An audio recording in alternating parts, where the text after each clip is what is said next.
देखो बेटा, इस वीडियो में हम लोग अध्ययन करेंगे परागकोश की अनुप्रस्थ काट। इससे पहले हमने आंतरिक संरचना का अध्ययन करेंगे। परागकोश माने क्या होता है? एंथर।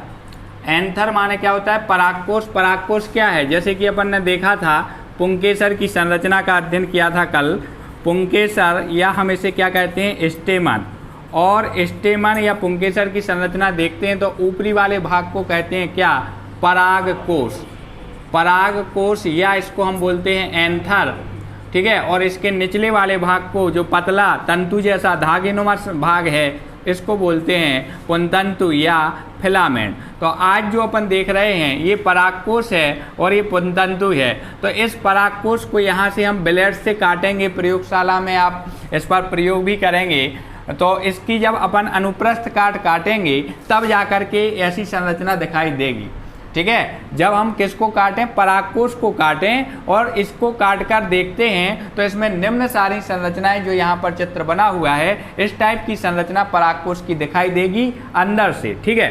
तो यहाँ पर हमें इसी परागकोश की आंतरिक संरचना का अध्ययन करना है। तो आंतरिक संरचना देख लेते हैं। प्रत्येक परागकोश में दो पाली होती हैं। जैसे हमने इस टाइप की संरचना बनाई तो एक पाली ये है, ठीक है, और एक पाली ये है। तो आप देख सकते हैं कि परागकोश में कितनी पालियां होती हैं? दो पालियां होती हैं और प्रत्येक पाली में दो दो इस प्रकार की थैलेनुमा संरचनाएं हैं। जैसे हमने कहा यहाँ से, तो यहाँ से देखेंगे एक पाली ये वाली हो गई, एक पाली ये वाली हो गई। तो दो पालियां हैं और प्रत्येक पाली में दो दो संरचनाएं हैं, थैलेनुमा संरचनाएं, या हम कहते हैं दो दो कोष्ठ होते हैं। दो पालियां होती हैं, प्रत्येक पाली में दो दो कोष्ठ होते हैं, अर्थात टोटल 1 2 3 4 कोष्ठ होते हैं। दोनों पालियों में कितने कोष्ठ होते हैं? 4 कोष्ठ होते हैं।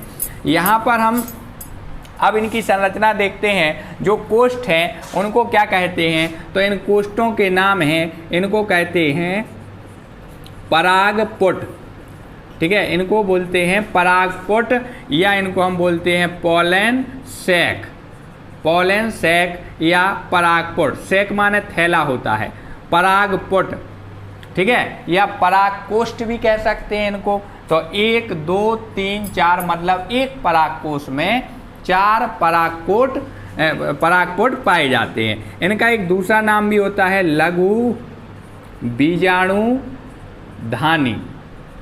लघु बीजाणु धानी इनका नाम होता है। ये चारों को चारों लघु बीजाणु धानियां हैं। और इन्हीं के अंदर क्या बनते हैं? तो इन्हीं के अंदर परागकणों का निर्माण होता है। परागकण जो हैं वो किसके अंदर बनते हैं? लघु बीजाणु धानी या परागपुट या परागकोष्ठ के अंदर बीजाणु, इनका परागकण का निर्माण होता है। इनको कहते हैं हम पोलन ग्रेन, इनको कहा जाता है। या इनका एक दूसरा नाम है, दूसरा नाम या करके लिखेंगे। इनका दूसरा नाम है लघु बीजाणु, इनको कहते हैं लघु बीजाणु, या इनको बोलते हैं माइक्रो स्पोर बोलते हैं। तो आप ध्यान दें यहाँ पर कि लघु बीजाणु धानियों के अंदर क्या बनते हैं? लघु बीजाणु बनते हैं, या कहते हैं परागपुट के अंदर क्या बनते हैं? तो परागकण बनते हैं, ठीक है।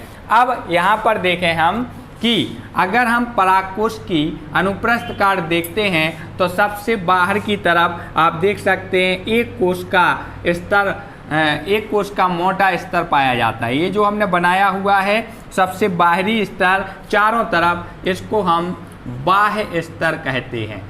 बाह्य स्तर सबसे बाहर की तरफ, जो परागकोश के सबसे बाहर की तरफ जो स्तर होता है उस स्तर को क्या कहते हैं? बाह्य स्तर कहते हैं, ठीक है। बाह्य स्तर या एपिडर्मिस बोलते हैं, एपिडर्मिस या बाह्य स्तर कहते हैं। उसके जस्ट नीचे, जिसमें ये लाइनिंग वाली हैं बड़े आकार की कोशिकाएं, उसके नीचे की ओर एक कोशिका, बाह्य स्तर के नीचे की ओर एक कोश का मोटा स्तर और पाया जाता है। इस स्तर को अंतः स्तर कहते हैं, या इसको कहते हैं हम एंडोथीसियम। दूसरा स्तर का नाम है, देखो बहुत सारे स्तर हैं इसमें परागकोश में। सबसे बाहर की ओर है जो, उसको बाह्य स्तर कहते हैं। उसके नीचे की ओर जो लाइनिंग वाला स्तर, एक कोशिका मोटा स्तर बनाया हुआ है, यह अंतः स्तर है। और उसके अंदर भी 1 2 3 2 से 3 या 4 कोशिकीय स्तर मोटा, 1 2 3। तो यहाँ पर देखें हम 1 2 3, तो 3 स्तर मोटा हो सकता है, 4 स्तर मोटा हो सकता है, 2 स्तर मोटा हो सकता है। तो यहाँ से यहाँ तक का जो स्तर है, तीसरा सबसे बाहर की ओर बाह्य स्तर, फिर अंतः स्तर, और जो तीसरा स्तर है इसको कहते हैं मध्य स्तर। इसका नाम है मध्य स्तर, या इसको हम कहते हैं मिडिल लेयर। तो ये तीसरा स्तर है। और देखेंगे सबसे चौथा जो स्तर होता है, जो परागपुट को घेरे हुए जो स्तर है, परागपुट को घेरे हुए जो स्तर है, उस स्तर को कहते हैं टेपिटम स्तर। ये विकल्प में भी क्वेश्चन बनेगा आपका, टेपिटम स्तर। ठीक है, तो बाहर से अंदर की ओर 4 स्तर क्रमशः पाए जाते हैं। बाह्य स्तर जो एक ही कोश का मोटा स्तर है, अंतः स्तर यह भी एक कोश का मोटा स्तर होता है, मध्य स्तर यह 2 से 3 कोश के मोटा स्तर होता है, और इसके बाद टेपिटम स्तर जो परागपुट को घेरे हुए होता है। तो 4 स्तर होते हैं क्रमशः। और परागपुट के अंदर जो कोशिकाएं भरी होती हैं उनका नाम है पराग मात्र कोशिकाएं। जो कोशिकाएं भरी हुई हैं परागपुट के अंदर, उन कोशिकाओं को कहते हैं पराग मात्र कोशिकाएं, या इंग्लिश में बोलेंगे पॉलन मदर सेल। इनको बोलेंगे पॉलन मदर सेल्स। ये जो पराग मात्र कोशिकाएं हैं, इन्हीं में अर्धसूत्री विभाजन होता है, जिसके कारण परागकण बनते हैं। मतलब ये कोशिकाएं ही इनमें परागकणों का निर्माण करती हैं। पराग मात्र कोशिकाएं, मात्र माने मदर सेल, इनमें जब विभाजन होगा इन कोशिकाओं में, जितनी और एक पराग मात्र कोशिका से 4 परागकण बनते हैं, ये भी ध्यान रखेंगे। एक पराग मात्र कोशिका से 4 परागकण, और ये परागकण जो हैं यहाँ आपको 3 दिखाई दे रहे होंगे, एक उस तरफ होता है। एक समूह में 4 परागकण पाए जाते हैं। एक पराग मात्र कोशिका से 4 परागकण यहाँ पर बनते हैं। तो पराग मात्र कोशिकाओं में अर्धसूत्री विभाजन से, इसका मतलब ये है कि पराग मात्र कोशिकाएं 2n होती हैं। 2n का मतलब द्विगुणित, और ये जो परागकण हैं ये बनते हैं आगुणित। जैसे आप लोगों ने कक्षा 10 में पढ़ा होगा, मनुष्य में जब लिंग निर्धारण पढ़ा होगा, मनुष्य की प्रत्येक कोशिका में 46 गुणसूत्र होते हैं, जिनमें जब अर्धसूत्री विभाजन होता है तो 23 हो जाते हैं। माने जब युग्मक बनते हैं तो आधे हो जाते हैं। अर्थात ये जो कंडीशन है 46, ये 2n है, 23 जोड़ी, और ये जो कंडीशन है ये आगुणित अवस्था है, मतलब n आगुणित, यही इसमें होता है। पराग मात्र कोशिका 2n है और परागकण n है, मतलब जितने गुणसूत्र होंगे उसके आधे गुणसूत्र परागकण में होंगे। ठीक है, तो ये कहलाती है n और 2n। 2n माने द्विगुणित अवस्था और n मतलब आगुणित अवस्था, हैप्लॉइड। ठीक है, तो इनका निर्माण होता है किसके अंदर? पराग मात्र कोशिकाएं परागकण बनाती हैं परागपुट के अंदर। ठीक है, इसके अलावा यहाँ पर ये जो ऊतक है, ठीक है, ये वाला ऊतक प्रेजेंट होता है, इसको हम क्या बोलते हैं? तो इसको हम संवहन ऊतक कहते हैं। क्या कहते हैं? संवहन ऊतक। संवहन ऊतक का मतलब होता है इसमें जाइलम और फ्लोएम होते हैं। क्या काम करते हैं? जैसे इसको परागकणों को भोज्य पदार्थों की ज़रूरत है या पानी की ज़रूरत है, तो इन संवहन ऊतक से ही पहुंचता है। तो ये बीच में यहाँ संवहन ऊतक भी देखने को मिलेगा। ये जो बीच में सेल्स भरी हुई हैं, ये जो बीच में भरी हुई हैं बहुत सारी कोशिकाएं, इनको हम संयोजी ऊतक कहते हैं, कनेक्टिव टिश्यू, संयोजी ऊतक।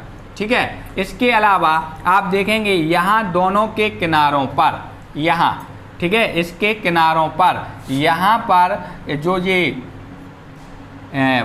अंतः स्तर वाली स्तर है ना, ये वाला अंतः स्तर, तो अंतः स्तर की कोशिकाएं यहाँ कोने पर पतली होती हैं। ठीक है, यहाँ पर दोनों यहाँ पर पतली होती हैं और इसको स्टोमियम कहते हैं, स्टोमियम। ठीक है, क्या बोलते हैं इसको, एस्टोमियम। और जो परागकोश है, देखो ध्यान दें, जब इसमें बहुत सारे परागकण बन जाएंगे, जब ये परागकोश परिपक्व होगा तो ये भित्ति फट जाएगी। भित्ति के फटने से जो परागकण हैं वो यहाँ आ जाएंगे, परागकण जो हैं वो यहाँ आ जाएंगे, और फिर जब इस पर दबाव पड़ेगा तो ये जो परागकोश फटेंगे वो यहीं से टूटते हैं। ठीक है, कहाँ से ये परागकोश टूटेंगे, एस्टोमियम वाले भाग से टूटेंगे, और जो परागकण हैं वो बाहर निकल जाते हैं, बिखर जाते हैं। और फिर इन परागकण कहाँ जाएंगे, अभी हमने जो आपको बताई थी जायांग वाला भाग, तो जो परागकण हैं यहाँ से निकलकर सीधे कहाँ जाते हैं, वर्तिकाग्र पर जाते हैं। अभी अपन अगले चैप्टर में अध्ययन करेंगे, परागण क्रिया का अध्ययन करेंगे, तो परागकणों का परागकोश से निकलकर वर्तिकाग्र पर जाने की क्रिया को परागण कहते हैं। तो परागण अभी अपन आगे पढ़ेंगे कि ये परागकण जो इसमें बने हैं, परागकोश में जो परागकण बने हैं वो यहाँ पर वर्तिकाग्र पर कैसे पहुँचते हैं, वो क्रिया अपन अगले चैप्टर में पढ़ेंगे। ठीक है, तो यहाँ पर आप ये समझ गए होंगे कि परागकोश की जो आंतरिक संरचना है उनमें कौन कौन से भाग पाए जाते हैं। स्तरों के नाम आपको याद रखना है। सबसे बाहरी जो स्तर है वो बाह्य स्तर कहलाता है, उससे नीचे वाला अंतः स्तर, उससे अंदर वाला 2 से 3 कोश का मोटा मध्य स्तर, और सबसे अंदर टेपिटम स्तर होता है। ध्यान, एक और जो क्वेश्चन विकल्प में बनेगा आपका, जब परागकण परिपक्व होते हैं उस समय ये जो टेपिटम, माने जब ये फटेगी तो ये टेपिटम स्तर क्या होगा, नष्ट होगा, तभी तो ये परागकण बाहर निकलेंगे। तो ये टेपिटम स्तर जब नष्ट होगा तो ये क्या काम करेगा, पोषण देगा। किसको पोषण देगा, परागकणों को। तो टेपिटम स्तर परागकणों को पोषण देने का काम करता है। ठीक है, आज के वीडियो में बस इतना ही, मिलते हैं अगले वीडियो में।